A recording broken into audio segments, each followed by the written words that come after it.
வணக்கம். இது நமது கேப்டன் தொலைக்காட்சியின் எக்ஸ்பிரஸ். உடல்நலக் குறைவால் சென்னையில் காலமான பிலிம் நியூஸ் ஆனந்தனின் உடலுக்கு தேமுதிக தலைவர் கேப்டன் விஜயகாந்த் மலர் வைத்து அஞ்சலி செலுத்தினார். தமிழ் தென்னிந்திய திரைப்பட உலகின் தகவல் களஞ்சியம் என்று அழைக்கப்படும் பிலிம் நியூஸ் ஆனந்தன் உடல்நலக் குறைவால் சென்னையில் இன்று காலை காலமானார். அவருக்கு வயது 88. அவரது உடல் சென்னை தீநகர் உஸ்மான் ரோட்டில் உள்ள இல்லத்தில் அஞ்சலிக்காக வைக்கப்பட்டுள்ளது. இந்நிலையில் அவரது உடலுக்கு தேமுதிக தலைவர் கேப்டன் விஜயகாந்த் மலர் வைத்து அஞ்சலி செலுத்தினார். பின்னர் அவருடைய குடும்பத்தினரை நேரில் சந்தித்து கேப்டன் ஆறுதல் கூறினார். தேமுதிக தலைமை நிலைய செயலாளர் பார்த்தசாரதி எம்எல்ஏ, மாநில இளைஞர் அணி செயலாளர் LK சுதேஷ் ஆகியோரும் ஆனந்தனின் உடலுக்கு அஞ்சலி செலுத்தினர்.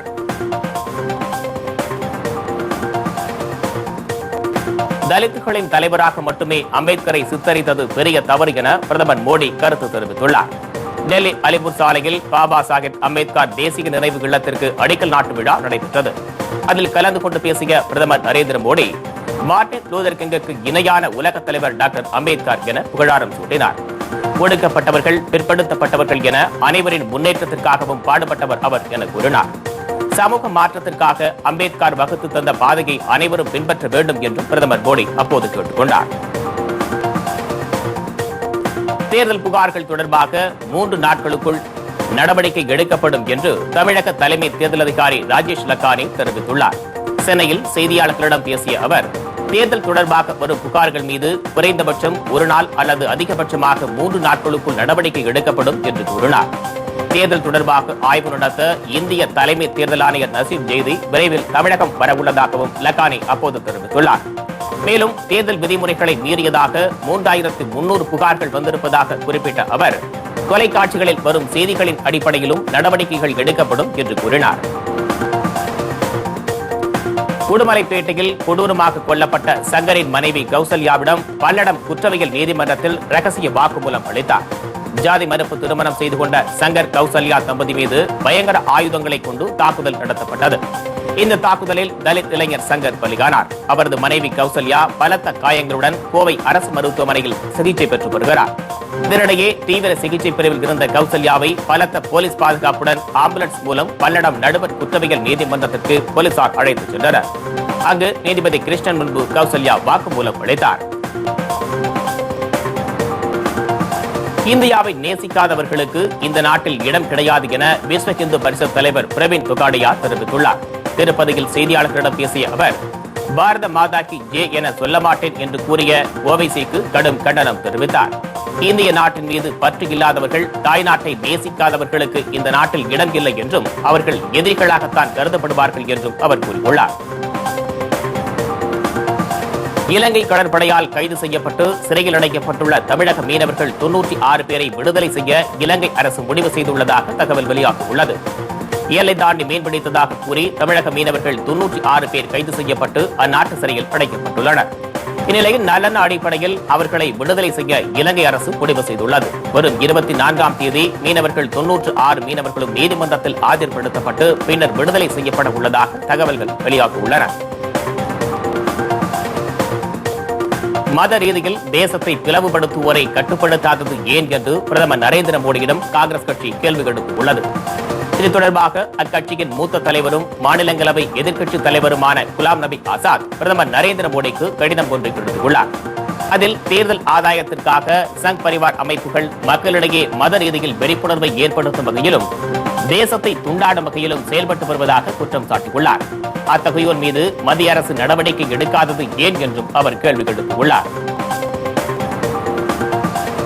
வாக்காளர் பட்டியலில் பெயர்களை சேர்ப்பதற்கான சிறப்பு முகாம் சென்னையில் உள்ள கேப்டன் தொலைக்காட்சி அலுவலகத்தில் நடைபெற்றது. தேர்தல் அதிகாரி ஹீமா தலைமையில் நடைபெற்ற இந்த முகாமில் புதியதாக வாக்காளராக சேர விரும்புவோர் ஏராளமானோர் கலந்து கொண்டு தங்களின் பெயர்களை பதிவு செய்தனர். வரும் மே மாதம் 16ஆம் தேதி தமிழகத்தில் தேர்தல் நடைபெற உள்ளது. இதில் 18 வயது நிரம்பிய அனைவரும் வாக்களிப்பதற்கு வசதியாக வாக்காளர் பட்டியலில் பெயர் சேர்ப்பதற்கான சிறப்பு முகாம் சென்னை உட்பட தமிழகம் முழுவதும் நடைபெற்று வருகிறது. இந்திய ராணுவம் மற்றும் துணை ராணுவ படைகள் மீது தாக்குதல் நடத்த லஷ்கர்-இ-தொய்பா பயங்கரவாதிகள் சதி திட்டம் தீட்டியிருப்பதாக உளவுத்துறை எச்சரித்துள்ளது. சிவராத்திரியை கொட்டி சீர்குலைக்கும் எண்ணத்துடன் 10 பயங்கரவாதிகள் இந்தியாவிற்குள் ஊடுருவிப்பதாக உளவுத்துறையினர் எச்சரிக்கை விடுத்திருந்தனர். இதையடுத்து நாடு முழுவதும் பாதுகாப்பு பலப்படுத்தப்பட்டது. இந்நிலையில் ராணுவம் மற்றும் துணை ராணுவ படைகள் மீது தாக்குதல் நடத்த லஷ்கர் பயங்கரவாதிகள் திட்டமிட்டுள்ளதாக உளவுத்துறை தற்போது எச்சரித்துள்ளது. அந்த இயக்கத்தின் காஷ்மீர் தலைவன் அபு துஜானா பாகிஸ்தானில் உள்ள தங்கள் அமைப்பின் தலைவரிடம் பேசிய தொலைபேசி உரையாடலை வைத்து இந்த எச்சரிக்கையை உளவுத்துறை விடுத்துள்ளது. ஜம்மு காஷ்மீரில் வானிலை சீரடைந்துள்ளதை அடுத்து ஸ்ரீநகர் ஜம்மு தேசிய நெடுஞ்சாலையில் போக்குவரத்து மீண்டும் துவங்கியது. காஷ்மீர் மாநிலத்தில் கடுமையான பனிப்பொழிவு இருந்து வந்த நிலையில் அங்குள்ள பல பகுதிகளில் பலத்த மழையும் பெய்ததால் நிலச்சரிவு ஏற்பட்டது. இதன் காரணமாக கடந்த 4 தினங்களாக ஸ்ரீநகர் ஜம்மு தேசிய நெடுஞ்சாலை மூடப்பட்டது. இந்த நிலையில் அங்கு வானிலையில் முன்னேற்றம் ஏற்பட்டதை அடுத்து சாலைகளில் கிடந்த மண்களும் பனிக்கட்டிகளும் அகற்றப்பட்டன. பின்னர் போக்குவரத்திற்காக மீண்டும் ஜம்மு ஸ்ரீநகர் தேசிய நெடுஞ்சாலை திறக்கப்பட்டது. மேற்கு வங்க மாநிலத்தில் இளைஞரை காட்டு யானை ஒன்று பந்தாடிய வீடியோ காட்சி காண்போரை பதபதக்க வைத்துள்ளது. பாத்மான் மாவட்டத்தில் நாசிக்ராம் என்ற கிராமத்தில் காட்டு யானைகள் புகுந்து விவசாய பயிர்களை சேதப்படுத்துவதும் பொதுமக்களை துன்புறுத்துவதும் அடிக்கடி நிகழும் சம்பவமாகிவிட்டது. இந்நிலையில் அந்த கிராமத்திற்குள் புகுந்த காட்டு யானை தாக்கியதில் 4 பேர் பலியாகியுள்ளனர். அதில் ஒரு இளைஞரை யானை ஒன்று பந்து போல தூக்கி போட்டு தாக்கியது. இதனை ஏராளமான மக்கள் பார்த்து செய்வதறியாது அதிர்ச்சிகள் உறைந்தனர். எஸ்பிஎஸ் கல்லூரி மாணவிகள் மரணம் தொடர்பாக கைது செய்யப்பட்டுள்ள கல்லூரி தாளாளரின் ஜாமீன் மீதான தீர்ப்பு தள்ளி வைக்கப்பட்டுள்ளது. விழுப்புரம் மாவட்டத்தில் உள்ள எஸ்பிஎஸ் சித்த மருத்துவக் கல்லூரியில் படித்த மாணவிகள் 3 பேர் மர்மமான முறையில் பிணமாக மீட்கப்பட்டனர். இதுகுறித்து விசாரணை நடத்தி வரும் சிபிசிஐடி போலீசார் கல்லூரி நிர்வாகிகள் உட்பட பலரை கைது செய்தனர். நிலையில் கல்லூரி தாளாளர் வாசுகி, முதல்வர் கலாநிதி ஆகியோர் ஜாமீன் கேட்டு சென்னை உயர்நீதிமன்றத்தில் மனு தாக்கல் செய்தனர். இந்த மனுக்கள் நீதிபதி கல்யாண சுந்தரம் முன்பு விசாரணைக்கு வந்தது. அப்போது மனுவை விசாரித்த நீதிபதி ஜாமீன் தொடர்பான தீர்ப்பை செவ்வாய்க்கிழமை பிறப்பிப்பதாக தெரிவித்துள்ளார். சேலத்தில் டிஎஸ்பி வீட்டின் பூட்டை உடைத்து 100 சவரன் நகைகள் கொள்ளையடிக்கப்பட்டுள்ள சம்பவம் பொதுமக்களிடையே அதிர்ச்சியையும் பீதியையும் ஏற்படுத்தியுள்ளது. தர்மபுரி மாவட்ட கியூ பிரிவு டிஎஸ்பியாக பணியாற்றி வரும் ஹயத் என்பவர் வீட்டில் இந்த கொள்ளை சம்பவம் அரங்கேறியுள்ளது. குடும்பத்தாருடன் இவர் நாகூர் சென்றிருந்த போது வீட்டிற்குள் புகுந்துள்ள மர்ம நபர்கள் பீரோவில் இருந்த 100 சவரன் நகைகள் மற்றும் ரொக்க பணத்தை கொள்ளையடித்து சென்றுள்ளனர். மதுரையில் அதிமுக பிரமுகரை படுகொலை செய்த மர்ம நபர்களை காவல்துறையினர் வலை வீசி தேடி வருகின்றனர். இஸ்மாயில்புரத்தைச் சேர்ந்த விஜயராகவன் என்பவர் வீட்டின் அருகே நின்றிருந்த போது அங்கு மறைந்திருந்த 15 பேர் கொண்ட மர்ம கும்பல் சுற்றி வளைத்து அவரை படுகொலை செய்தது. இதுகுறித்து தகவல் அறிந்த போலீசார் சம்பவ இடத்திற்கு விரைந்து வந்து தடயங்களை சேகரித்து விசாரணை மேற்கொண்டனர். முன்விரோதம் காரணமாக இந்த கொலை சம்பவம் நடைபெற்றிருக்கலாம் என மாநகர காவல் ஆணையர் சைலேஷ்குமார் தெரிவித்துள்ளார். சென்னை வடபழனியில் உள்ள தனியார் வணிக வளாகத்தில் இருந்த டவர் திடீரென தீப்பிடித்து இருந்ததால் பரபரப்பு ஏற்பட்டது. பயங்கர சத்தத்துடன் ஏற்பட்ட இந்த தீ விபத்தை கண்ட அக்கம் பக்கத்தினர் அலறி அடித்து ஓட்டம் பிடித்தனர். பின்னர் இதுகுறித்து தகவல் அறிந்த தீயணைப்பு துறையினர் சம்பவ இடத்திற்கு வந்து தீயை அணைத்தனர். இந்த தீ விபத்து குறித்து போலீசார் வழக்கு பதிவு செய்து விசாரணை மேற்கொண்டு வருகின்றனர். உடுமலைப்பேட்டையில் கலப்பு திருமணம் செய்த சங்கர் படுகொலை செய்யப்பட்டதை கண்டித்து சென்னையில் மக்கள் நல கூட்டணி சார்பில் ஆர்ப்பாட்டம் நடைபெற்றது. இதில் அக்கூட்டணியின் தலைவர் வைகோ, திருமாவளவன், முத்தரசன், ஜி ராமகிருஷ்ணன் ஆகியோர் கலந்து கொண்டு கண்டன முழக்கங்களை எழுப்பினர். ஆணவ படுகொலைக்கு காரணமானவர்களை தேச விரோதிகளாக அறிவிக்க வேண்டும் என வைகோ வலியுறுத்தியுள்ளார். உடுமலைப்பேட்டையில் கலப்பு திருமணம் செய்து கொண்ட தலித் இளைஞர் சங்கர் கடந்த 13ஆம் தேதி கூலிப்படையினரால் சரமாரியாக வெட்டி படுகொலை செய்யப்பட்ட சம்பவம் தமிழகம் முழுவதும் பெரும் அதிர்வலைகளை ஏற்படுத்தியுள்ளது குறிப்பிடத்தக்கது. சென்னை கோயம்பேடு மேம்பாலம் அருகே ஓட்டுநரின் கவனக்குறைவால் 2 அரசு பேருந்துகள் நேருக்கு நேர் மோதிக்கொண்டன. மதுரையில் இருந்து சென்னை வந்த அரசு பேருந்து ஒன்று கோயம்பேடு மேம்பாலம் வழியாக பேருந்து நிலையத்திற்கு செல்ல வேண்டும். மாறாக அப்பேருந்தின் ஓட்டுநர் அமைந்தகரை சாலை வழியாக பேருந்தை இயக்கியுள்ளார். பின்னர் மேம்பாலத்தில் செல்வதற்காக பேருந்தை திருப்பிய போது பின்னர் வந்த மாநகர பேருந்து அதன் மீது எதிர்பாராத விதமாக மோதியுள்ளது. இதில் சிலர் காயமடைந்தனர். துப்புரவு ஊழியரை தாக்கிய அதிமுக கவுன்சிலர் மீது நடவடிக்கை எடுக்க கோரி சோழிங்கநல்லூர் மண்டல அலுவலகத்தில் துப்புரவு பணியாளர்கள் போராட்டத்தில் ஈடுபட்டனர். சோழிங்கநல்லூர் 15வது மண்டல அலுவலகத்தில் மேற்பார்வையாளராக பணிபுரியும் ராமதாஸை அப்பகுதியைச் சேர்ந்த அதிமுக கவுன்சிலர் கண்ணன் சரமாரியாக தாக்கியுள்ளார். இதனால் மன உளைச்சலுக்கு ஆளான ராமதாஸ் கண்ணன் மீது நடவடிக்கை எடுக்க கோரி காவல் நிலையத்தில் புகார் அளித்தார். ஆனால் இதுவரை அவர் மீது போலீசார் நடவடிக்கை எடுக்கவில்லை என துப்புரவு பணியாளர்கள் குற்றம் சாட்டியுள்ளனர். சிறிய இடைவேளைக்கு பிறகு எக்ஸ்பிரஸ் நியூஸ் தொடரும். எக்ஸ்பிரஸ் நியூஸ் தொடர்கின்றன. சேலம் கோட்ட வணிக வரித்துறை அலுவலகத்தில் ஏற்பட்ட திடீர் தீ விபத்தால் சுமார் 5 லட்சம் ரூபாய் மதிப்பிலான பொருட்கள் கருகி நாசமாகியுள்ளது. அலுவலகத்தில் உள்ள மின்சார சேமிப்பு மின்கலன்கள் வெடித்ததால் இந்த தீ விபத்து ஏற்பட்டதாக கூறப்படுகிறது. பயங்கர சத்தத்துடன் வெடித்ததால் அலுவலக ஊழியர்கள் அலறி அடித்துக் கொண்டு ஓட்டம் பிடித்துள்ளனர். தகவலின் பேரில் சம்பவ இடத்திற்கு வந்த தீயணைப்பு துறையினர் சுமார் 1 மணி நேரம் போராடி தீயை கட்டுக்குள் கொண்டு வந்தனர். இந்த தீ விபத்தால் அலுவலக பணிகள் முற்றிலுமாக பாதிக்கப்பட்டுள்ளன. அதிமுக ஆட்சியில் விவசாயிகளும் விவசாய நிலங்களும் கருகி போய் வருவதாக தேமுதிக குற்றம் சாட்டியுள்ளது. மேட்டூர் விவசாயிகளின் உரிமையை மீட்கவும் மேச்சேரி நீரேற்று பாசன திட்ட விழிப்புணர்வு பொதுக்கூட்டம் தேமுதிக தலைவர் கேப்டனின் உத்தரவுப்படி நடைபெற்றது. மேட்டூர் தொகுதி தேமுதிக எம்எல்ஏ எஸ்.ஆர். பார்த்திபன் தலைமையில் நடைபெற்ற இக்கூட்டத்தில் தேமுதிக நிர்வாகிகள், மகளிர் அணியினர், தொண்டர்கள் மற்றும் ஏராளமான பொதுமக்கள் கலந்து கொண்டனர். இதில் பேசிய பார்த்திபன் எம்எல்ஏ மேட்டூர் தொகுதிக்கு எந்த திட்டத்தையும் அதிமுக அரசு செய்யவில்லை என்று குற்றம் சாட்டினார். கெங்கவள்ளி அருகே 1000க்கும் மேற்பட்ட ஏக்கர்களில் பயிரிடப்பட்டுள்ள கத்தரிக்காய் செடிகளில் நோய் தாக்கம் ஏற்பட்டு விளைச்சல் பாதிக்கப்பட்டுள்ளதால் விவசாயிகள் கவலையடைந்துள்ளனர். தற்போது நிலவி வரும் கடும் வெயில் தாக்கத்தினாலும் கத்தரிக்காய் செடிகளில் பச்சை நோய், அசுவினி நோய், வெள்ளை பூச்சி உள்ளிட்ட நோய்களின் தாக்கம் ஏற்பட்டு கடும் விளைச்சல் பாதிக்கப்பட்டுள்ளது. இதனால் விவசாயிகள் பெரும் சிரமத்திற்கு ஆளாகி வருகின்றனர். இதற்கு உரிய நஷ்டஈடு வழங்க வேண்டும் என்று விவசாயிகள் கோரிக்கை விடுத்துள்ளனர்.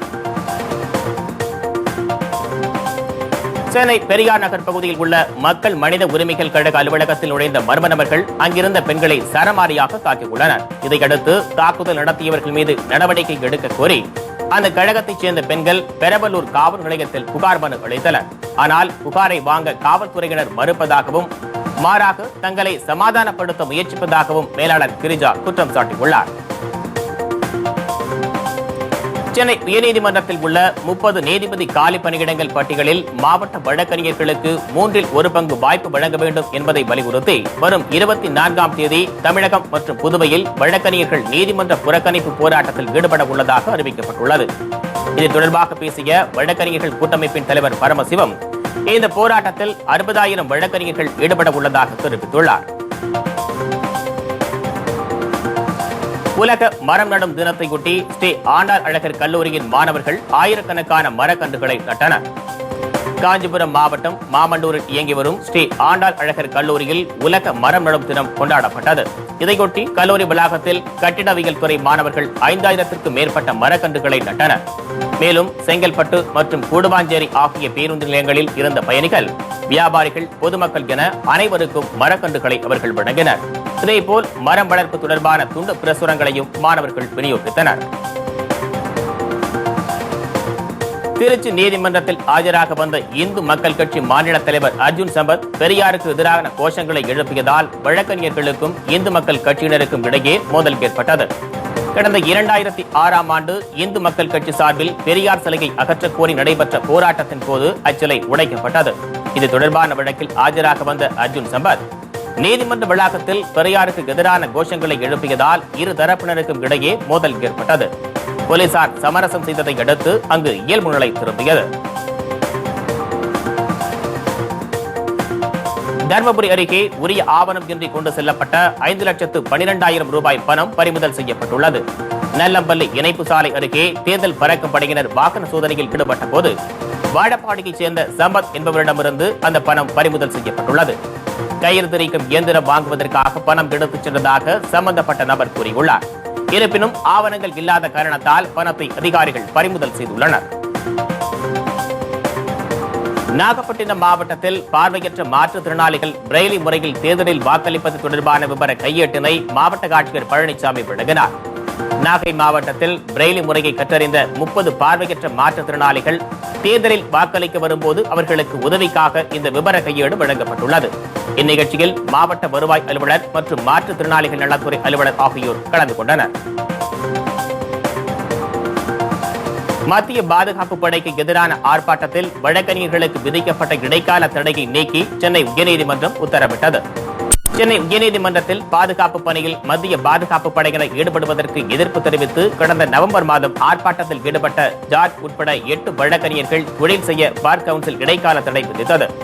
அதை எதிர்த்து தொடரப்பட்ட வழக்கை விசாரித்த நீதிபதிகள் ரவி சுப்பிரமணியம், ரவிச்சந்திர பாபு ஆகியோர் அடங்கிய அமர்வு வழக்கறிஞர்கள் மீதான இடைக்கால தடையை நீக்க பார் கவுன்சிலருக்கு உத்தரவிட்டனர். உலக வன நாளையொட்டி கொடைக்கானல் வன அலுவலர் தலைமையில் தனியார் பள்ளியில் மரக்கன்றுகள் நடப்பட்டது. மேலும் மாணவர்களுக்கிடையே விழிப்புணர்வை ஏற்படுத்தும் வகையில் பேச்சுப் போட்டி, கவிதை போட்டி, ஓவியப் போட்டி மற்றும் நடனப் போட்டிகளும் நடத்தப்பட்டன. அதில் வெற்றி பெற்ற மாணவ மாணவிகளுக்கு பரிசுகள் வழங்கி பாராட்டும் தெரிவிக்கப்பட்டது. மேலும் வனத்தினால் ஏற்படும் நன்மைகள் குறித்து மாணவர்களுக்கு அதிகாரிகள் எடுத்துரைத்தனர். வாக்களிப்பதன் அவசியம் குறித்து வாக்காளர்களுக்கு விழிப்புணர்வை ஏற்படுத்தும் வகையில் திருச்சியில் கல்லூரி மாணவ மாணவிகள் கலந்து கொண்ட சைக்கிள் பேரணி நடைபெற்றது. இந்நிகழ்ச்சியில் மாவட்ட ஆட்சியர், வருவாய் அலுவலர் உட்பட அரசு அலுவலர்கள் பலர் கலந்து கொண்டனர். நடைபெறவுள்ள சட்டப்பேரவைத் தேர்தலில் 100% வாக்குப்பதிவை உறுதி செய்யும் வகையில் தேர்தல் ஆணையம் பல்வேறு நடவடிக்கைகளை எடுத்து வருவது குறிப்பிடத்தக்கது. 100% வாக்குப்பதிவை வலியுறுத்தி சென்னையில் நடைபெற்ற வாக்காளர் விழிப்புணர்வு பேரணியில் ஏராளமானோர் கலந்து கொண்டனர். சென்னை மெரினா கடற்கரை அருகே நடைபெற்ற இந்த பேரணியில் கல்லூரி மாணவர்கள் பலர் கலந்து கொண்டு வாக்களிப்பதன் அவசியம் குறித்து பொதுமக்களிடம் விழிப்புணர்வை ஏற்படுத்தினர். இதனைத் தொடர்ந்து மனித செங்கலியும் நடைபெற்றது. வல்லூர் மற்றும் வட சென்னை அனல் மின் நிலையங்களில் மீண்டும் மின் உற்பத்தி தொடங்கியுள்ளது.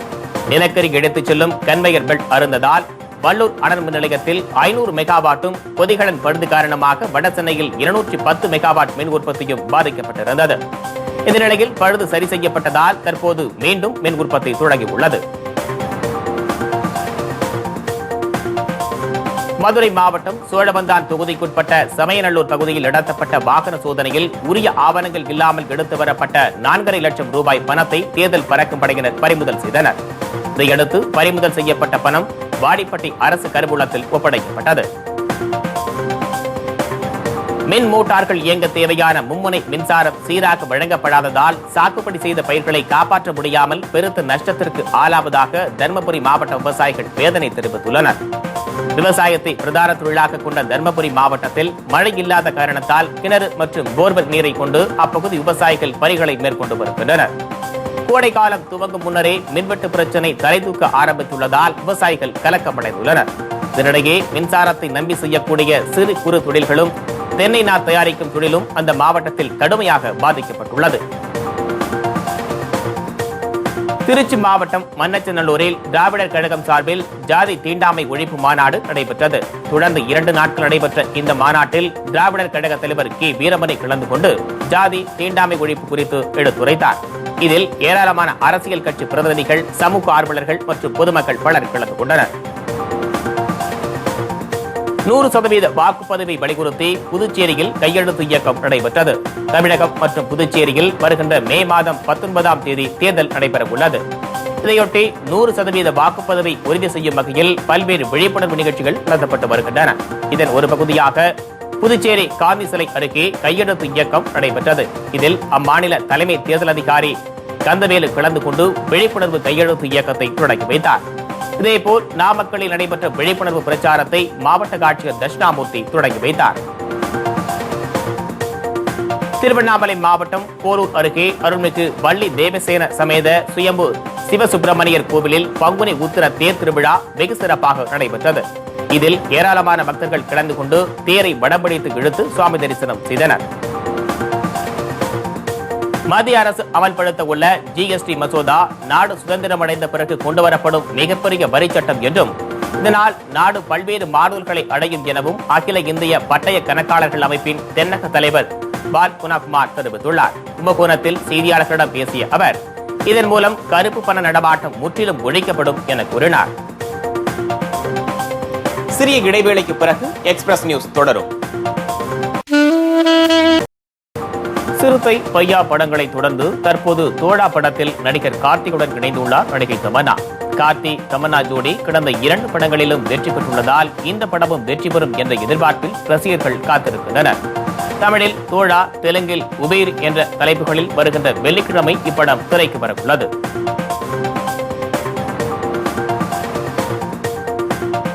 தமிழ்நாட்டில் ரசிகர்கள் அதிகரித்து விட்டதால் தமிழ் சினிமாவில் நிறைய சாதிக்க வேண்டும் என்ற ஆசை வந்துவிட்டதாக நடிகை கேத்ரின் தெரசா தெரிவித்துள்ளார். சினிமாவில் தான் எதிர்பார்த்த அளவிற்கு அழுத்தமான கதாபாத்திரங்கள் இன்னும் கிடைக்கவில்லை என்றாலும் பல படங்களில் தன்னை அழகாக காண்பித்து வருவதாகவும் தெரிவித்துள்ளார். வில்லத்தனமும் காமெடியும் கலந்த வேடங்கள் கொடுக்கும் இயக்குநர்களுக்கு கால் சீட்டை வாரி வழங்கி வருகிறார் நடிகர் மொட்டை ராஜேந்திரன். திரைக்கு வந்து பல ஆண்டுகளாக ரைட்டராக நடித்து வந்த மொட்டை ராஜேந்திரன் பாலா இயக்கத்தில் வெளியான நான் கடவுள் படம் மூலம் வில்லன் கதாபாத்திரத்தில் நடித்து பிரபலமானார். பின்னர் மீண்டும் பாஸ் என்கிற பாஸ்கரன், வேதாளம் போன்ற பல படங்களில் காமெடி வில்லனாக நடித்து தனக்கென ரசிகர் பட்டாளத்தை உருவாக்கினார். இந்த நிலையில் காமெடி கலந்த வில்லன் வேடங்கள் கொடுக்கும் இயக்குநர்களுக்கே கால்சீட் கொடுக்க மொட்டை ராஜேந்திரன் முடிவு செய்துள்ளதாக தகவல்கள் வெளியாகியுள்ளன. குங்ஃபு யோகா படப்பிடிப்புக்காக ஹாலிவுட் நடிகர் ஜாக்கி சான் இந்தியா வருகிறார். இந்தியா மற்றும் சீனா கூட்டு தயாரிப்பில் உருவாக்கி வரும் குங்ஃபு படத்தில் ஜாக்கி சான் நடித்து வருகிறார். தமிழில் தனுஷுடன் அநேகன் படத்தில் நடித்த அமைரா தஸ்தூர் இப்படத்தில் முக்கிய கதாபாத்திரத்தில் நடித்து வருகிறார். மேலும் வில்லனாக பல படங்களில் கலக்கிய சோனு சூட்டும் இப்படத்தில் முக்கிய கதாபாத்திரத்தில் நடிக்கின்றார். பல்வேறு நாடுகளில் நடைபெறும் இப்படத்தின் படப்பிடிப்பு தற்போது இந்தியாவில் ஜெய்ப்பூரில் நடைபெற்று வருகிறது. இதில் கலந்து கொள்வதற்காக ஜாக்கி சான் இந்தியா வருகிறார். 15 நாட்கள் இங்கு தங்கியிருந்து படப்பிடிப்பில் அவர் கலந்து கொள்ள உள்ளார். விளம்பரங்களில் தோனியை விட விராட் கோலி அதிக சம்பளம் பெற்று வருவதாக தகவல்கள் தெரிவிக்கின்றன. இந்திய அணியின் ஒருநாள் போட்டி மற்றும் 20 ஓவர் ஆட்ட கேப்டனாக தோனி விளம்பரங்கள் மூலம் 6 கோடி ரூபாய் சம்பாதிக்கிறார். அதே சமயம் விராட் கோலிக்கு பேட்டில் பொறிக்கப்பட்டிருக்கும் விளம்பரங்கள் மூலம் 8 கோடி ரூபாய் கிடைக்கிறது. இதன் மூலம் தோனியை விட கோலி கூடுதலாக 2 கோடி ரூபாய் சம்பாதித்து வருகிறார். இந்தோனேஷியாவில் ராணுவ ஹெலிகாப்டர் ஒன்று கீழே விழுந்து விபத்திற்குள்ளானதில் 12 பேர் பரிதாபமாக உயிரிழந்தனர். இந்தோனேஷியா சுலாவேசி தீவில் போசை மாவட்டத்தில் கசிங்கு கிராமத்தில் பறந்த போது நடந்த விபத்து குறித்து விசாரணை நடைபெற்று வருகிறது. மேலும் விபத்தில் சிக்கி ஒருவர் மாயமானதாகவும் அவரை தேடும் பணியில் மீட்புக் குழுவினர் ஈடுபட்டுள்ளதாகவும் தகவல்கள் தெரிவிக்கின்றன. ஈராக் நாட்டின் மொசூல் நகரில் கடந்த 2 நாட்களாக நடத்தப்பட்ட வான்வழி தாக்குதலில் சுமார் 100 IS தீவிரவாதிகள் கொல்லப்பட்டுள்ளதாக அந்நாட்டு ராணுவம் தெரிவித்துள்ளது. IS தீவிரவாதிகளை குறிவைத்து மொசூல் பல்கலைக்கழகம் உள்ளிட்ட பல்வேறு இடங்களில் சர்வதேச நாடுகளின் வான்வழி படைகள் தாக்குதல் நடத்தியதாக ஈரான் ராணுவம் அதன் ட்விட்டர் வலைதளத்தில் பதிவு செய்துள்ளது. இந்நிலையில் கடந்த 2 நாட்களாக நடத்தப்பட்ட தாக்குதலில் ISIS அமைப்பின் 17 மூத்த தலைவர்களும் பல்வேறு உள்ளூர் ஆதரவாளர்கள் கொல்லப்பட்டுள்ளதாக தகவல்கள் தெரிவிக்கின்றன.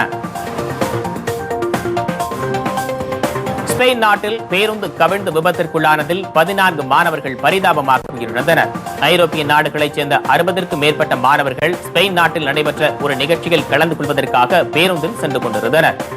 அப்போது டிரெகோனா என்ற இடத்தில் முன்னால் சென்ற வாகனத்தை முந்தி செல்ல முயன்ற போது ஓட்டுநரின் கட்டுப்பாட்டை இழந்த பேருந்து சாலையின் நடுவே தலைக்குப்புற கவிழ்ந்து விபத்திற்குள்ளாகியுள்ளது. இதில் பேருந்தில் பயணம் செய்த 14 மாணவர்கள் பரிதாபமாக உயிரிழந்தனர். 30க்கும் மேற்பட்டோர் படுகாயமடைந்தனர். ரஷ்ய விமான விபத்தில் உயிரிழந்த பயணிகளின் குடும்பத்திற்கு தலா 14 லட்சம் ரூபாய் உதவித்தொகையாக வழங்கப்படுகிறது. அண்மையில் துபாயில் இருந்து தெற்கு ரஷ்யாவிற்கு சென்ற விமானம் ஒன்று மோசமான வானிலை காரணமாக தரையிறங்கும் போது விமான ஓடுபாதையில் மோதி விபத்திற்குள்ளானது. இதில் 2 இந்தியர்கள் உட்பட 62 பேர் உயிரிழந்தனர். இச்சம்பவம் நாடு முழுவதும் பெரும் சோகத்தை ஏற்படுத்தியது. இந்த நிலையில் விபத்தில் உயிரிழந்த 62 பேரின் குடும்பங்களுக்கு தலா 14 லட்சம் ரூபாய் உதவித்தொகையாக வழங்கப்படும் என துபாய் விமான நிறுவனம் அறிவித்துள்ளது. இத்துடன் எக்ஸ்பிரஸ் நியூஸ் நிறைவடைகின்றன. மீண்டும் செய்திகள் இரவு 8 மணிக்கு. உண்மை செய்திகளை உள்ளது உள்ளபடி உடனுக்குடன் தெரிந்து கொள்ள நமது கேப்டன் நியூஸ் தொலைக்காட்சியை பாருங்கள். வணக்கம்.